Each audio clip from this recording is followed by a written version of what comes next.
Hi guys, welcome to my official YouTube channel Opotech Bangla and you are watching Opotech Bangla video. So guys আজকে ভিডিওতে আমি আপনাদের দেখাবো আপনারা কিভাবে আপনাদের ছবির ব্যাকগ্রাউন্ড রিমুভ করতে পারবেন। অনেক সময় আপনি একটা ছবি তুললেন দেখলেন ব্যাকগ্রাউন্ডটা খারাপ, ব্যাকগ্রাউন্ডটা চেঞ্জ করতে হবে। তো গাইস আপনি এক ক্লিকে আপনি কিন্তু ব্যাকগ্রাউন্ডটা চেঞ্জ করে দিতে পারবেন।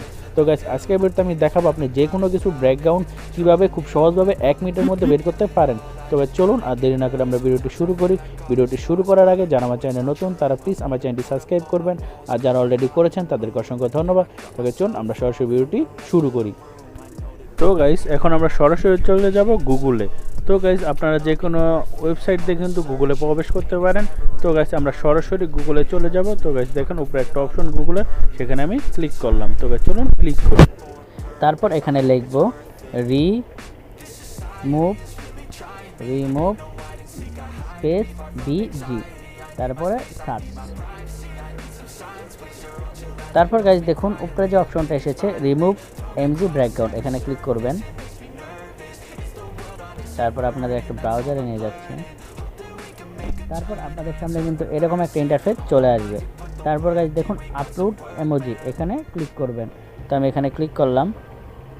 তারপর দেখুন এই যে উপরে যে ছবিটি ধরুন আমার ছবি, এটার ব্যাকগ্রাউন্ড আমি রিমুভ করব। তো এটার ব্যাকগ্রাউন্ড আমি কিভাবে রিমুভ করব সেটা আজকে আপনাদের দেখাবো। তবে চলুন আমি এখানে ক্লিক করলাম। তারপর দেখুন যে ডান অপশন যে আছে এখানে ক্লিক করবেন। তারপর একটু লুট নেবে, দেখুন আপলোডিং হচ্ছে। তারপর দেখুন আমার ছবির ব্যাকগ্রাউন্ডটা কিন্তু পুরোপুরিভাবে চলে গেছে। তারপর গাইস আপনারা কী করবেন, যে ডাউনলোড অপশনটা আছে এখানে ক্লিক করে দেবেন। তো গাইস তাহলে কী হবে, এই যে ডাউনলোড ফাইল ডাউনলোডেড। তো গাইস এটা সরাসরি আপনার গ্যালারিতে চলে যাবে। তারপর আপনি অন্য যে কোনো একটা ব্যাকগ্রাউন্ড বসিয়ে কিন্তু আপনার ছবিটি এডিট করতে পারেন। তো গাইস এভাবে কিন্তু আপনি খুব সহজভাবে খুব সুন্দরভাবে কিন্তু আপনি আপনার যে কোনো ছবির ব্যাকগ্রাউন্ড চেঞ্জ করতে পারবেন। যে কোনো ছবি আপনি জাস্ট গুগলে যাবেন, REMOVE লিখে স্পেস বিজি লিখে, তারপরে ওই যে প্রথম যে ওয়েবসাইটটা আসে সেখানে ক্লিক করবেন। তারপরে আপলোড ইমোজি দিয়ে আপনি কিন্তু ছবিটি ব্যাকগ্রাউন্ড চেঞ্জ করতে পারেন। তো গাইস আজকে ভিডিও এই পর্যন্তই, আজকে ভিডিও এখানে শেষ করছি। তো গাইস যারা আমার চ্যানেল নতুন তারা প্লিজ আমার চ্যানেলটি সাবস্ক্রাইব করবেন, আর যারা অলরেডি করেছেন তাদেরকে অসংখ্য ধন্যবাদ। তো গাইস দেখা হবে নতুন কোনো ভিডিও নিয়ে আবার। সে মতো সবাই ভালো থাকবেন, সুস্থ থাকবেন। আল্লাহ হাফেজ।